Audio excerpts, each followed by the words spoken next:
सवाल है, अहले सुन्नत का क्या अकीदा है कि अंबिया के बाद सबसे अफजल कौन है। तो गौस पाक गुनियत तालिबीन में लिखते हैं कि अहले सुन्नत का एतकाद ये है कि सब उम्मतों में अफजल उम्मत वो उम्मत है, यानी नबी अलैहिस्सलाम की ये उम्मत है। तो फिर चारों नेकोकार खुलफा अफजल हैं। फिर लिखते हैं उन चारों खुलफा में अबू बकर सबसे ज़्यादा अफजल हैं, फिर उमर, फिर उस्मान, फिर अली।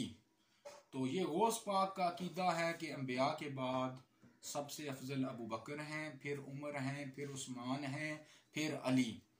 तो अब आज का कोई पीर फकीर गौस पाक से टक्कर ले सकता है, लेकिन इसकी तशरीह मैं आपको समझा देता हूँ।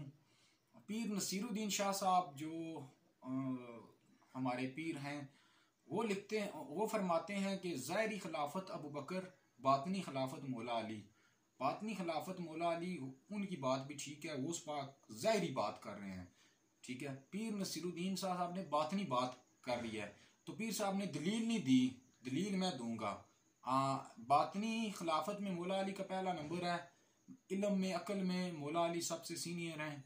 आप पूछेंगे वो कैसे, फिर आप या अली मदद क्यों कहते हैं। रूहानियत में देवबंदियों के हाजी इमदादुल्लाह मक्की साहब भी कहते हैं, या मौला अली की बरगाह में मदद के लिए अर्ज कर रहे हैं। तो फिर इसी तरह सारे अबू बकर मदद क्यों नहीं कहते, उमर मदद क्यों नहीं कहते, उस्मान मदद क्यों नहीं कहते। वो रूहानियत में जैसा कि नबी अलैहिस्सलाम ने फरमाया, नाद अलियन मज़हर लजाइब तजिद हूँ अल्लाह का फिन नवाइब कुल्लु हम्मिन व गम्मिन सयंजली बिअज़मतिका या अल्लाह या अल्लाह या अल्लाह बिनबुअतिका या मोहम्मद या मोहम्मद या मोहम्मद रसूलुल्लाह बिवलायतिका या अली या अली अगिस्नी। तो नबी अलैहिस्सलाम ने मौला अली को रूहानी तौर पर मदद के लिए पुकारा। नबी अलैहिस्सलाम ने तालीम देने के लिए, नबी अलैहिस्सलाम ने ख़ास दर्जे पर फायज होते, ये ख़ास मदद के लिए पुकार सकते हैं। जैसा कि मेरा ये लेक्चर यूट्यूब पे मौजूद है, पीर नसीरुद्दीन शाह साहब के लेक्चर के साथ मदद के हवाले से, मतलब कि अली मुश्किल कुशा और सिर्फ अल्लाह के सिवा कोई मुश्किल कुशा नहीं, इसकी तशरीह। तो मतलब कि ख़वास जो हैं वो मदद के लिए पुकार सकते हैं।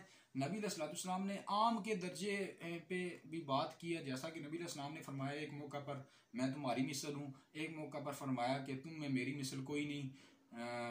मतलब कि नबी अलैहिस्सलाम ने तालीम देने के लिए भी बाज़ दफ़ा आम लोगों की तरह भी बात की है, और बाज़ दफ़ा ख़ास के दर्जा पे भी बात की है, और बाज़ दफ़ा खासर ख़ास की भी।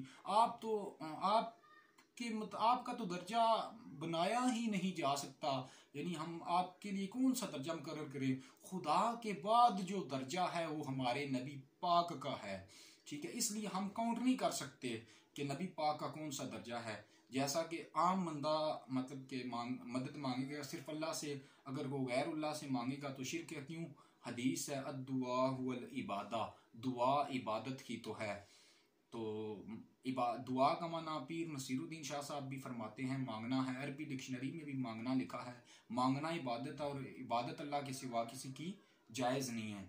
तो फिर जो ख्वास हैं, जैसा कि पीर नसीरुद्दीन शाह साहब ख्वास में शामिल है, वो नबी पाक की बरगाह में अर्ज़ कर रहे हैं, अब तंगी दामा पे ना जा और भी कुछ मांग, वो मांग सकते हैं। जैसा कि कासिम ननोदवी साहब देवबंद के पीर करम शाह अज़हरी से ज़ियाउल कुरान में लेके आए हैं, इय्याका नअबुदु व इय्याका नस्तईन की तफसीर में, कि कासिम ननोदवी साहब मदद मांग रहे हैं। उसके बाद नबी पाक से फिर हाजी इमदादुल्लाह मक्की साहब भी मौला अली की बरगाह में अर्ज़ कर रहे हैं।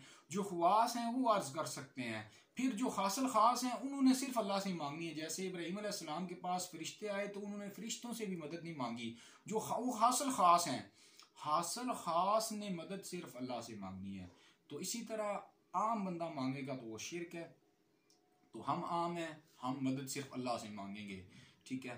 तो ये मसला क्लियर हुआ गौस पाक की रोशनी में और पीर नसीरुद्दीन शाह साहब की रोशनी में। अल्लाह ताला अमल करने की तौफीक दे।